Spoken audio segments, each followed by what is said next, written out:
कभी सोचा है कि व्हाट्सएप पर आप एक जिफ भेजें और आपको जेल हो जाए? है? जेल जिफ भेजने पर? हाँ, सुनने में बहुत अजीब है ना?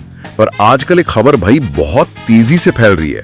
कहा जा रहा है कि एक खास किस्म का जिफ है, वो जिसे हकला जिफ कह रहे हैं। अच्छा। हाँ, अगर वो इस्तेमाल किया तो सीधा 3 लाख रुपए जुर्माना। अरे बाप रे, 3 लाख? और साथ में 2 साल जेल भी हो सकती है। ये बात एक आर्टिकल में आई है। व्हाट्सएप जिफ, जेल या मजाक, पूरा फोकस इसी वायरल दावे पर है। तो आज हम इसी की तह तक जाएंगे, मतलब समझने की कोशिश करेंगे कि ये फैली कैसे, क्यों फैली और हमारे लिए इसमें क्या सबक है।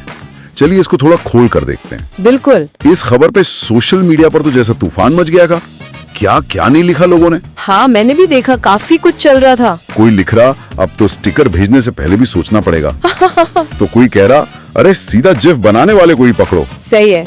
और हद तो तब हो गई जब किसी ने लिखा लगता है अब इमोजी पर भी FIR होगी। बाप रे। और मीम बनाने वाले वो कहाँ पीछे रहने वाले थे, उन्होंने इसे और फैला दिया। कुछ लोग तो बेचारे इसे सच मान बैठे और कई मजाक उड़ा रहे थे। और मजाक की बात ये है कि ये पूरी खबर ही असल में मजाक है, झूठी है बिल्कुल। अच्छा, झूठी है? हाँ, ये दरअसल एक ट्रोल पेज से शुरू हुई एक शरारत थी। बस किसी ने मजाक किया और वो इंटरनेट पर आग की तरह फैल गया। अरे, तो मतलब डरने की कोई बात नहीं थी? बिल्कुल नहीं, घबराने की जरा भी जरूरत नहीं। कमाल है, मतलब एक मजाक इतनी तेजी से और इतने लोगों तक पहुंच गया। हाँ, यही तो। ये दिखाता है कि मीम्स और ऐसे वायरल कंटेंट में कितनी ताकत होती है। एक फोटो, एक स्टिकर या जैसे इस केस में एक जिफ, लोग कितनी आसानी से उसे सच मान लेते हैं। उस लेख में भी यही लिखा है कि बहुत से लोगों ने इसे एकदम असली खबर समझ लिया था। बिल्कुल। और यहीं पर मतलब एक जरूरी सवाल उठता है। क्या ऐसा होता क्यों है?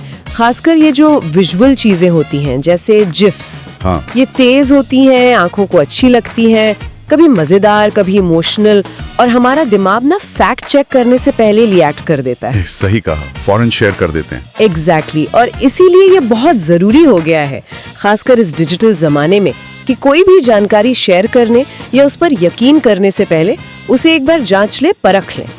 ये उस लेख की सबसे बड़ी सीख भी है मेरे ख्याल से। बिल्कुल सही। और इसी से जुड़ी एक और बात है जो उस लेख में बड़े मजाकिया अंदाज में कही गई है। क्या? कि भाई अगर आज जिफ पर जेल हो रही है तो क्या कल को मीम बनाने वालों के खिलाफ वारंट निकलेंगे? हाँ, ये तो सोचने वाली बात है। इससे एक तो ये साफ होता है कि खबर नकली है, और दूसरा ये भी पता चलता है कि लोगों के मन में कहीं ना कहीं एक चिंता है। किस तरह की चिंता? कि भाई ऑनलाइन कंटेंट को लेकर कहीं मजाक या कोई ताना उसको गलत समझकर कोई एक्शन ना हो जाए। ये बात भी है। तो कुल मिलाकर निचोड़ ये है कि जिफ शेयर करने से जेल जाने वाली बात बिल्कुल झूठी है, बकवास है। बिल्कुल। सब आराम से अपने फेवरेट जिफ शेयर कर सकते हैं, डरने की जरूरत नहीं। हाँ, पर इसका ये मतलब नहीं कि हम आंखें बंद कर लें। मतलब असली सबक है मीडिया लिटरेसी। ऑनलाइन दुनिया में जो कुछ भी तैर रहा है, हर वायरल पोस्ट, उस पर आंख मूंद कर भरोसा करने से पहले एक पल रुके, सोचें और वेरीफाई करें। हाँ, अगर जरूरी लगे तो उसे वेरीफाई जरूर करें। जैसा कि वो सोर्स भी याद दिलाता है, हर वायरल पोस्ट को बिना वेरीफाई किए बिलीव मत करो। बिल्कुल सही कहा। तो ये जरूरी है। और जाते जाते एक सवाल मैं छोड़ना चाहूंगा सोचने के लिए। जरूर।